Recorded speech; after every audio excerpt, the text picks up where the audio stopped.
vraiment périmé et qui ne cadrait plus avec la réalité. Il avait pensé qu'il avait encore affaire au Daddy Show ou qu'il se croyait encore dans sa peau de président, mais il n'a même pas pu encore faire la différence entre ce tribunal tellement opérationnel, civilisé, qui renvoie les audiences à son Daddy Show, qui rendait des jugements expéditifs, opérait à des humiliations de toute nature et ne faisait aucune différence entre personnes d'âge différents. Alors, je crois qu'on avait laissé place. J'étais allé personnellement pour des raisons professionnelles, parce que tous les clients se valent. Question pour Dadis de ne pas s'évanouir quand il me verrait. Or, il a perdu la voix aussitôt, donc on m'attribuerait la responsabilité. Mais vous voyez déjà que c'est un homme dépassé par le temps, pas dépassé par l'événement, qui a opté non seulement par la stratégie de dénégation des faits en tant que magistrat suprême à l'époque, en tant que commandant en chef des forces armées, en tant que commandant du régiment dont il rejette la responsabilité aujourd'hui, en tant que président du Conseil supérieur de la magistrature. Il rejette toutes ses qualités, toutes ses références et opte par le reniement, par le manque d'information. Il dénie même à ses qualités des services de renseignement militaires et civils qu'il avait, leurs fonctions régaliennes. C'est un homme qui étonne. C'est dans l'histoire de notre pays, c'est l'homme qui a le plus déshonoré la fonction présidentielle, qui n'a même pas incarné quelqu'un qui travaillait de nuit, mais pas de jour. Donc le pointage à la fonction publique, c'est qu'il n'a jamais travaillé. Et il n'a jamais travaillé.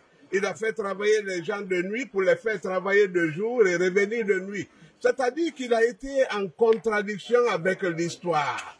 Nous avons, je crois que la Providence a eu raison de le voir partir, mais de le voir maintenir en vue pour qu'il assume ses responsabilités et qu'il sache que ce peuple n'est pas dupe.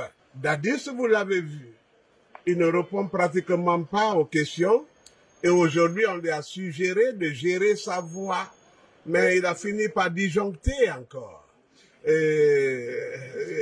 Le singe se grattera toujours, quelle que soit sa vieillesse. Vous avez commencé à le savoir.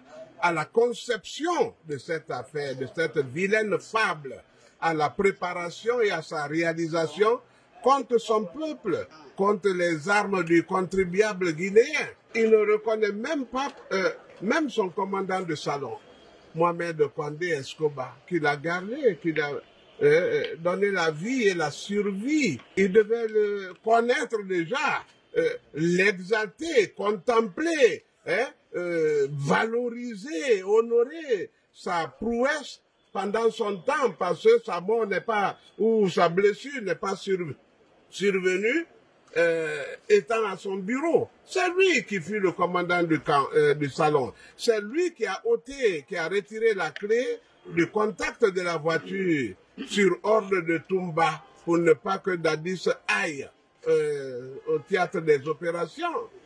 Il y a beaucoup de choses que vous saurez, des preuves matérielles. Toumba nous a ordonné de dégager l'artillerie et nous le ferons. J'ai simplement demandé à Maître Lancinet de l'asphyxier, de l'agoniser, mais de me permettre de l'achever. Lorsque Toumba reviendra, il le promet d'ailleurs, le procès sera terminé.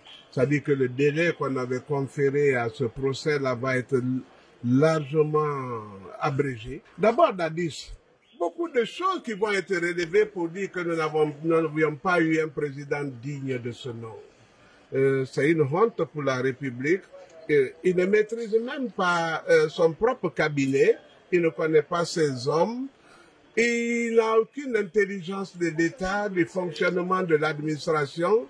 Lui-même, ce sont des étudiants qui sont venus à l'armée, déjà politiciens et qui ont politisé l'armée, qui ont fait qu'elle était désorganisée. C'est pourquoi vous verrez qu'avec l'arrivée, vous avez vu qu'avec l'arrivée du général Sekouba, 24 heures ont suffi pour Pivi et ses hommes de replier, parce qu'il leur a dit, 24 heures, passez ça, je vous anéantis tous. Kalea, il a pris l'avion, l'hélico, pour aller tout dégager. C'est-à-dire que, en s'attaquant même au général Sekouba, il a touché au fruit de l'arbre interdit. C'est très suicidaire même pour lui, c'est très suicidaire. Dadis, on ne sait pas ce qu'il est devenu. Bon, il a un problème spirituel très aigu, parce que vous vous rendez compte, il y a un film auquel ce n'est que lui seul qui peut suivre les images. Toutes les âmes viennent dire mon âme, mon âme, mon âme, de jour comme de nuit. Dadis n'a pas de sommeil. Et il faut qu'il se confesse pour qu'il ait la paix. Toumba est un grand stratège militaire. C'est lui qui a fait Dadis, c'est lui qui l'a conçu, c'est lui d'ailleurs qui a refusé, qui a d'ailleurs accepté de rester à ses côtés pour le gérer. Et il l'a fait. Quand Dadis se parle de coups, mais il pense qu'il peut échapper à une tentative de Toumba, qui peut l'anéantir même dans sa chambre à coucher, qui pouvait le faire. Lui-même, il a dit qu'il n'y avait personne qui pouvait arrêter Toumba, toutes forces confondues. Alors, lui, Dadis, que vous voyez, qui ne représente pratiquement pas grand-chose, hein? Alors, l'immobiliser par un seul homme de Toumba suffirait à régler la situation. C'est l'ingratitude au plus haut sommet. Il renie Foromo.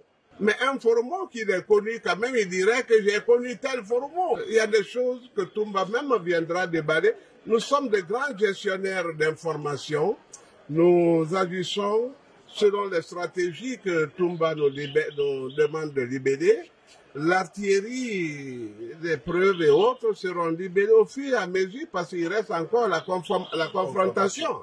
Alors, si nous vidons notre judiciaire maintenant, confortés d'ailleurs par le témoignage des leaders politiques qui viendront, eux-mêmes retraceront cette histoire. Il y a des personnes qui viendront, que nous ne dénonçons pas, nous ne dévoilons pas maintenant, qui vont faire fondre Dadis et pourquoi pas abréger ses jours, parce qu'il ne signifie rien. Il ne sera plus un symbole pour l'État.